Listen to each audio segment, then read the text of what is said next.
നമുക്കെല്ലാവർക്കും ആവശ്യമുള്ളതായിട്ടുള്ള പ്രധാന ഒരു കാര്യം എന്ന് പറയുന്നത് സമ്പത്താണ്, പണം. ഫുങ്ഷോ പ്രകാരം ആ പണം നമ്മളിലേക്ക് വരാനായിട്ട്, അത് നിലനിൽക്കാനായിട്ട് എന്തെങ്കിലും മാർഗങ്ങളുണ്ടോ എന്ന് ചോദിക്കുകയാണ്. ഒരുപാട് സൗഭാഗ്യങ്ങൾ അടങ്ങിയിട്ടുള്ള ഒരു ബുദ്ധയാണ്. ഇത്തരത്തിലുള്ള ഒരു ബുദ്ധ വീട്ടിൽ വെക്കുന്നത് ഉറപ്പായിട്ടും സാമ്പത്തിക അഭിവൃദ്ധി നമുക്ക് കൊണ്ടുവന്നു തരും.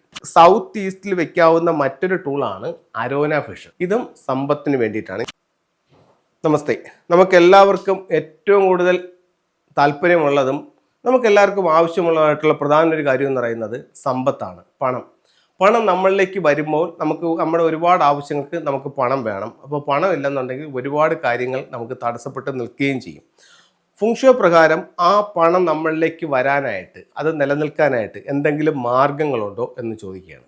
അപ്പോൾ ഒരുപാട് പേര് ഇത്തരം ചോദ്യങ്ങൾ നമ്മുടെ ഇതിനകത്തോട്ട് പ്രോഗ്രാമിലോട്ട് ചോദിക്കുന്നുണ്ട്. അപ്പം ഫുങ്ഷോ പ്രകാരം എന്തൊക്കെ കാര്യങ്ങൾ അതിന് ഉപയോഗിക്കാം എന്നുള്ളതാണ്. അതിൻ്റെ കുറച്ച് ടൂൾസുകളിലേക്ക് നമുക്ക് പോവാം. ഇത് ഒരു ലാഫിംഗ് ബുദ്ധയാണ്, ട്രാവലിംഗ് ബുദ്ധ എന്നാണ് ഈ ബുദ്ധയുടെ പേര്. ഒരുപാട് സൗഭാഗ്യങ്ങൾ അടങ്ങിയിട്ടുള്ള ഒരു ബുദ്ധയാണിത്. ഇത്തരത്തിലുള്ള ഒരു ബുദ്ധ വീട്ടിൽ വെക്കുന്നത് ഉറപ്പായിട്ടും സാമ്പത്തിക അഭിവൃദ്ധി നമുക്ക് കൊണ്ടുവന്നു തരും.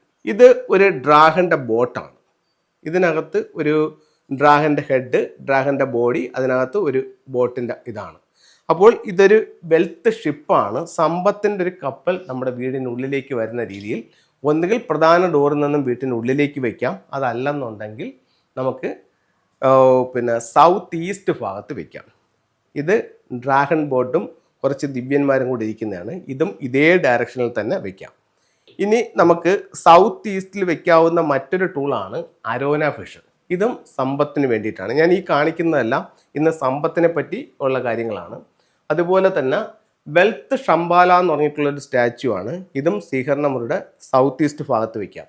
അപ്പോൾ നമ്മൾ ലാഫിംഗ് ബുദ്ധ, ട്രാവലിംഗ് ബുദ്ധ കാണിച്ചു, അത് കഴിഞ്ഞിട്ട് വെൽത്ത് ഷിപ്പ് കാണിച്ചു, ഡ്രാഗൺ ബോട്ട്, അരോന ഫിഷ്, അത് കഴിഞ്ഞിട്ട് വെൽത്ത് ഷംബാല. ഇതെല്ലാം കൂടെ വെക്കേണ്ട 1 2 മാക്സിമം 3 ഒരു ദിക്കിൻ്റെ പ്രോസ്പെരിറ്റിക്ക് വേണ്ടി. അതിനപ്പുറത്തോട്ട് വെക്കേണ്ട കാര്യം ഇല്ല. അതേപോലെ തന്നെ ഇത്തരത്തിലുള്ള ഒരു 3 legged ഫ്രോഗ്, ചുണ്ടിൽ ഒരു ചൈനീസ് കോയിൻസും കടിച്ചു പിടിച്ച് എല്ലാ സൗഭാഗ്യങ്ങളുമായിട്ട് ഒരു സമ്പത്തിൻ്റെ തവള നമ്മുടെ വീടിനുള്ളിലേക്ക് വരുന്ന രീതിയിൽ ഇതിൻ്റെ ചുണ്ടിലെ കോയിൻസ് ഇങ്ങനെ വെച്ചുകൊണ്ട് നമുക്ക് വയ്ക്കാവുന്നതാണ്. ഇനി നമുക്ക് ഉപയോഗിക്കാവുന്ന മറ്റു ചില ടൂളുകൾ എന്ന് പറയുന്നത് ഫുങ്ഷോയിൽ ഏറ്റവും വില കുറഞ്ഞതും വളരെ പവർഫുൾ ആയിട്ടുള്ള ഒരു ടൂളുണ്ട്, ചൈനീസ് കോയിൻസ്, ഗോൾഡും കോപ്പറും. ഇതൊരു സെറ്റായിട്ട് നമ്മുടെ പേഴ്സിനകത്ത്, നമ്മുടെ പൈസ സൂക്ഷിക്കുന്ന സ്ഥലങ്ങളിലെല്ലാം വയ്ക്കാം. അതുപോലെ തന്നെ കുബേര കോയിൻസ് നമുക്ക് നമ്മുടെ പേഴ്സിനകത്തോ ലോക്കറിലോ സൂക്ഷിക്കാവുന്നതാണ്. ഇനി നമുക്ക് സമ്പത്തിനെ ഉറപ്പായിട്ട് നമ്മളിലേക്ക് കൊണ്ടുവരാനും വളരെ പോസിറ്റീവ് ആയിട്ടുള്ളതുമായിട്ടുള്ള ഒരു ടൂൾ എന്ന് പറയുന്നത് ഗോമതി ചക്രമാണ്.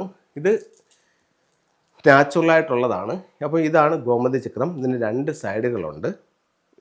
ഇത് മറു സൈഡാണ്. അപ്പോൾ ഇതിനകത്തുള്ളൊരു 11 ഗോമതി ചക്രം നമ്മളുടെ പണപ്പെട്ടിയിൽ സൂക്ഷിക്കുന്നത് ശരിക്ക് വെൽത്ത് നിരന്തരമായി നമ്മളിലേക്ക് വരാനും അത് എന്നെന്നും നിലനിൽക്കാനും നല്ലൊരു ടൂളായിട്ട് കണക്കാക്കുന്നുണ്ട്. നിങ്ങൾക്ക് എല്ലാവർക്കും ഇതൊന്ന് പരീക്ഷിച്ച് നോക്കാവുന്നതാണ്. വളരെ നല്ല റിസൾട്ടുള്ള ടൂളുകളാണ് നിങ്ങളായിട്ട് ഇന്ന് ഷെയർ ചെയ്താക്കുന്നത്. നിങ്ങൾക്ക് ഇതിൽ ഏതെങ്കിലും 1 2 3 പരീക്ഷിച്ച് നോക്കാം. ഉറപ്പായിട്ടും നല്ല ഫലം കിട്ടും. എല്ലാവർക്കും എല്ലാ ഐശ്വര്യങ്ങളും ഉണ്ടാവട്ടെ എന്ന് പ്രാർത്ഥിച്ചുകൊണ്ട് നിർത്തുന്നു.